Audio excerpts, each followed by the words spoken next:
I love you guys. Esther too, of course, and Jerry.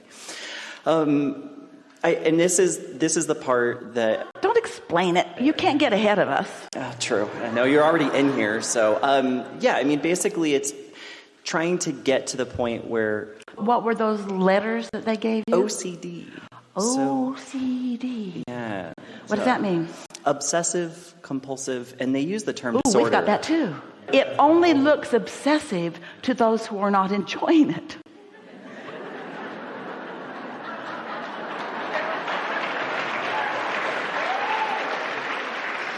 And they don't get to choose for you. And anyway, let's just pretend that they're right, they're not. But let's just pretend that they're right, they're not. But just let's pretend that they're right, they're not, and that they get to choose for you, they don't. Let's just pretend that they're right and they get to choose for you. So how would that work?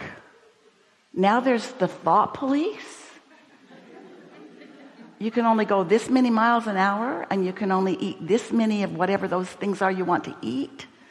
And you can only think this many thoughts. In other words, really?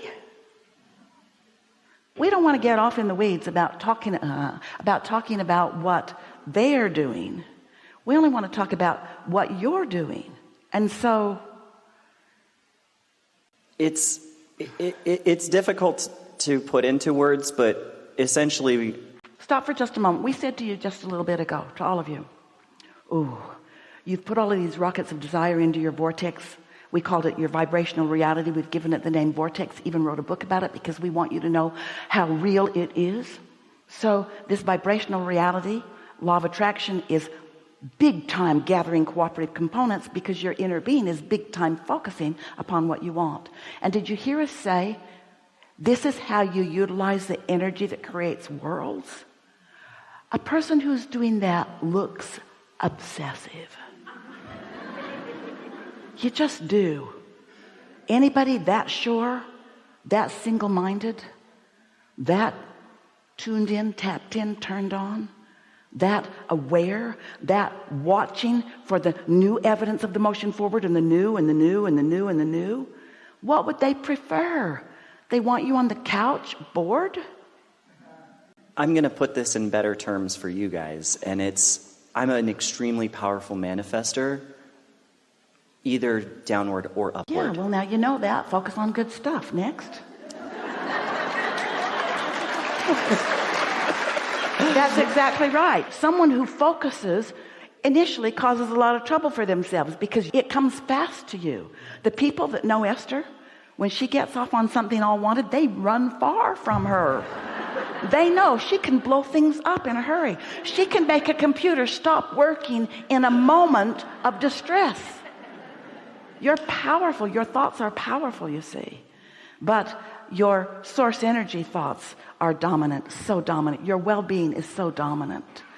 What is it that makes you or anyone else nitpick about the things, so quick to diagnose, so quick to find what's wrong? And what it is, it's a human habit of figuring out what's wrong and pushing against it as if there was a law that supported that. There's no law of exclusion. There's a war against so many things, a war against, and all of those things that there's a war against are getting bigger because there's no such thing as no in an attraction-based, inclusion-based universe. You just have to accept that. Make peace with that. Make peace with the fact that you are your own point of attraction. Nobody else. You've already done that. But in the making peace with it, you're still willing, almost eager, to label yourself inappropriate in your self-diagnosis. And your inner being is doing the opposite of that. And you know how you can be sure that that in fact is what's going on? The worse you feel about something, the more you know you're out of kilter with your inner being. And at the basis of that is this human notion that if we could just get everybody else to want what we want and think like we do and do like we do, we could go off in our little clubs and we could just not bother each other because we'd just be so much the same. And we would say, you would be bored. You want variety to choose from, you see. And so if you can make peace with the new ideas that come and peace with how fast the universe responds to your ideas, we would never give ourselves a negative diagnosis because of someone else's misunderstanding of how the universe works, or from somebody's need for everybody to be the same so that they don't ever have to think about anything. It happens a lot. If everybody would just be the same. But when you understand that the law of attraction won't bring you anything that you're not offering vibrationally, so just tend to your point of attraction and watch how lovely it is. And when something unwanted comes, take it as the advantage that it is, that it's giving you a reason for clarification. You know how both of those things got started? Long time ago. Long time ago. Pre-birth, Mom. That wasn't blame, that was yay. And you know what it was about? Almost everyone at some point early on in their life gets pressured, peer group pressure, parental pressure, bigger beats up on the little one pressure. Almost everyone pretty early in life gets pressured to not follow the impulse that's coming from within and do something that is more satisfying the self-interests of others around. Like a child that's exuberant about life, or a dog that's barking. Hazel barks and Esther says, yes! And everybody else in their family says, Hazel, stop it. And Esther winks at Hazel, let's go outside, let's go outside. Hazel's not even allowed to bark outside. Might bother somebody over there. Well, then they should go inside. Hazel doesn't get to bark. It's inappropriate to bark. What? Then why did I get this really loud voice? I have a lot to say. Hazel says, I have a lot to say, but I'm not allowed to say it. What's up with people thinking that they need to control everybody else so that they can feel better?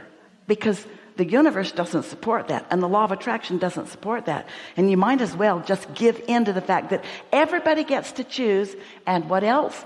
And they're everywhere, and what else?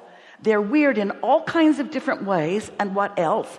They all have the power of attracting, and what else? They all get to have their own self-interest, and what else? That's a good thing, not a bad thing. That's a good thing, not a bad thing. And I get to look amongst all of that, and I get to say, oh, I really like that about that, and oh, I love that about that, and I love that about that. And I get to be so good at tuning into the aspects of it that I like, that's what the law of attraction just surrounds me with all the time. I'm just surrounded with loveliness, or with wantedness, and with some contrast because I want to expand.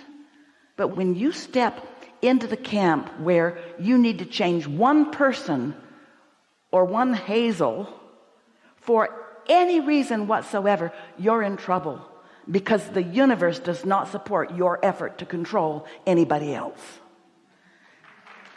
And that's why so many people feel so much frustration. I need the world to be so very different, but I can't make them be different.